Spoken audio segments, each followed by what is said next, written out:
आलोक पांडे जी, पहले तो शायद पता नहीं राजनीतिक दलों के हमारे जो मित्र लोग हैं उनको इस बात को हमेशा स्मरण रखना चाहिए कि पूरे विश्व में एमओयू जो है वो लीगल बाइंडिंग नहीं है, वो दो लोगों के बीच की सहमति है।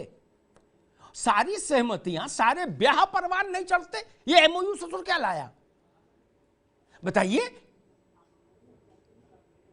जो बार बार हर जगह के लिए कहा जाता, कहीं की सरकार हो, ममता अभी ये करेंगे बंगाल में तो भाजपा वाले भी कहेंगे कि ये पैसे का अपव्यय हो रहा है, दिस हो रहा है, दैट हो रहा है। क्या या तो फिर ये भाई गुपचुप गुपचुप वाला जो पुराना पैटर्न है वही चले क्या? नेता ने कहा कि तुम वहां मिलो, आके अकेले आना, क्या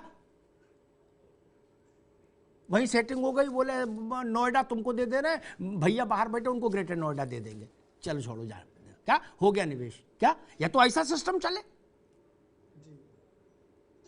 क्या हमने देखा नहीं नोएडा अथॉरिटी में एक सज्जन बैठते थे,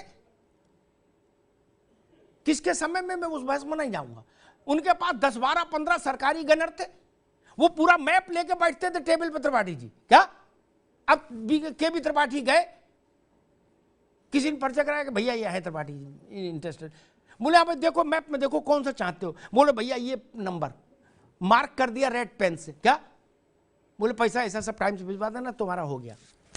ये तो ये फिर इन्वेस्टर मीट ऐसी ही चले,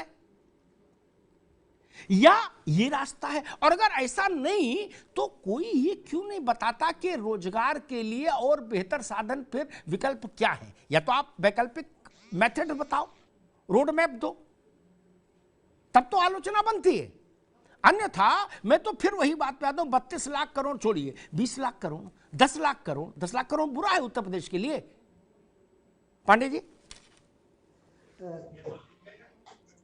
अमिताभ सर, जो विपक्ष है वो कहता है कि हमारे पास है एक जादू की छड़ी, लेकिन जब जनता हमें सत्ता में बैठा लेगी तब बताएंगे। विपक्ष में रहकर बता देंगे तो फिर सरकार सीख नहीं लेगी, पहली बात। दूसरी बात सर, अगर एफडीआई नहीं आएगा जी, तो ये दुनिया की सच्चाई है कि हमारी जो बढ़ती आर्थिक जरूरतें हैं, हमारे जो विकास के सपने हैं, वो कभी पूरे नहीं हो सकते। एफडीआई 1990 के बाद एकमात्र माध्यम है जिस माध्यम से अपने समाज को हम आगे बढ़ा सकते हैं। दूसरा, 140 करोड़ है, सरकार नौकरी देने का वादा 1990 के बाद बंद कर दिया कि हम सबको नौकरी नहीं दे पाएंगे। पिछले 1947 से लेकर 1990 तक हमने सब कुछ सरकारी करके देख लिया, खजाना खाली हो गया था, सैलरी देने के लिए भारत सरकार के पास पैसे नहीं थे, सोना गिरवी रखना पड़ा था। तब हमने एलपीजी को शुरू किया, लिबरलाइजेशन, प्राइवेटाइजेशन और ग्लोबलाइजेशन को लेकर किया। तो अब हमारे पास एक ही रास्ता है कि हम अपने राज्य को, जो भी अपनी अपनी सरकार है, उस राज्य का बेहतरी से विकास करें, उसका इंफ्रास्ट्रक्चर अच्छा करें और व्यापारी को लुभाएं। आप मानिए, मैं हमेशा अपनी क्लास में कहता हूं कि योगी जी कहते थे 16 देशों में गए होंगे लोग, अकेले में कहा होगा अपने मंत्रियों से कि चार्टर भेज रहे हैं, इसके बदले एफडीआई लेके आना, नहीं तुम्हारी सैलरी से पैसा काट लेंगे।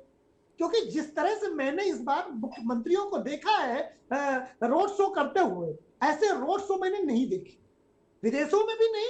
अमिताभ सर, एक घटना मैं बताता हूँ बंगाल की। दैनिक जागरण में खबर आई कि बंगाल में 6,400 करोड़ रुपए का निवेश। मुझे लगा कि ये बंगाल में निवेश होगा, अंदर खबर थी कि बंगाल के व्यापारी 6,400 करोड़ का निवेश उत्तर प्रदेश में करेंगे। उत्तर प्रदेश के मिनिस्टर रोड शो में बंगाल में थे जी।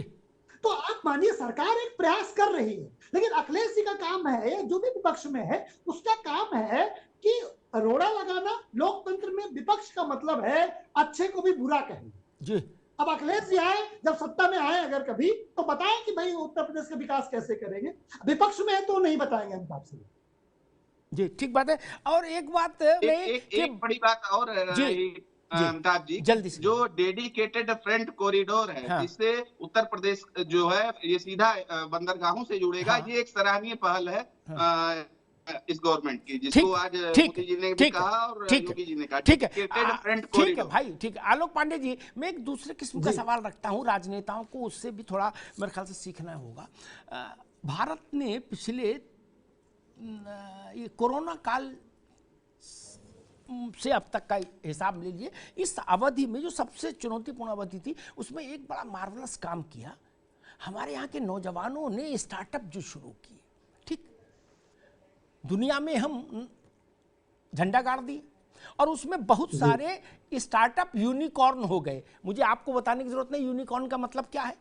ठीक, उनमें भी पैसा औद्योगिक घरानों ने लगाया ना जी। क्या मतलब मैं सरकार में रहूं तो उद्योगपति अच्छा, और मैं सरकार में नहीं रहूं तो उद्योगपति गलत है, चोर है। और मैंने आज तक, आलोक जी यही मेरा प्रश्न है कि आज तक कोई किसी ने अडानी अंबानी को किसी बड़े नेता के यहां जनता दर्शन में लगे देखा, लाइन में मिलने के लिए देखा क्या? नहीं। आज तक किसी ननकू और रज्जाक को किसी नेता की डाइनिंग टेबल पर बैठ के कॉफी पीते हुए देखा आपने घर में? नहीं। फिर ये दोहरा व्यवहार कैसे चलेगा पांडे जी? देखिए अमिताभ सर, मैं बार बार एक बात को बहुत दिनों से सोचता हूं, या मैं कहता भी हूं बहुत जगहों पर, कि भारत की जो राजनीति है उस राजनीति में निकृष्टता जरूरत से ज्यादा आ गई। मैं निकृष्ट शब्द का प्रयोग कर रहा हूं। निकृष्टता इतनी ज्यादा है, मैं आपसे एक बार और भी कह चुका हूं कि ये लोग रात में सोते कैसे होंगे, तो आपने कहा नहीं सो लेते हैं, वो कोई दिक्कत नहीं। इतनी निकृष्टता है कि ये सुबह कुछ और कहते हैं, दोपहर में कुछ और कहते हैं, और शाम को उसका अपोजिट कहते हैं, बस उससे वोट मिल जाए। तो इसलिए हम लोग बहस कितना भी करते रहे, ये मतलब ऐसी पूछ है कि पाइप से बाहर निकालोगे तो चढ़ ही रहेंगे। आप हम लोग गला फाड़ ले, वोकल कार्ड खराब कर ले, लेकिन ये लोग वही बोलेंगे जिससे मत मिल सकता है। ठीक बात, ऐसा कुछ नहीं बोलेंगे, कभी सही नहीं बोलेंगे। ठीक बात। आनंद दुबे जी 30 सेकंड, बस समय कम है। बस मैं इतना बस समय कम है। बस मैं इतना ही कहना चाहता हूं कि जिस अडानी की बात इन्होंने की,